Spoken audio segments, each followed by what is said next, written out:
Ngayon naman ating piniprepare yung talbos ng kamote naman yung piniprepare natin. Talbos. Hiwain lang ito. Maliit lang ulit. Ayaw lang palakihin yung hiwa.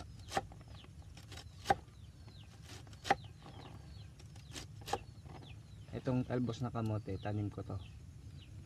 Kaya masustansya to kasi walang fertilizer. Diniligan ng pagmamahal.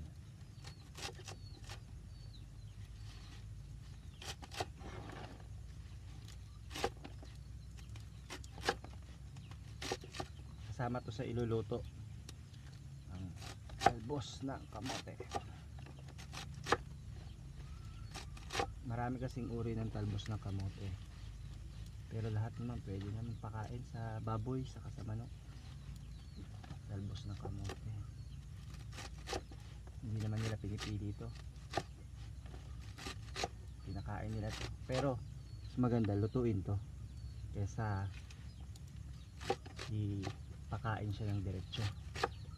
Kahit hiwa-hiwain mo to tapos ipakain mo ng diretso, hindi ito kakain. Hindi ba kakain siguro, pero yung mga sisiw hindi nila kakain. Kaya maganda lutuin. Matigas din kaya yung mga trunks nya, kaya mahirapan yung mga sisiw. Pero yung baboy, kahit ibigay mo lang tong agad sa kanya, kakainin talaga to. Okay na, ilagay ko na to sa ating kawali. Luto.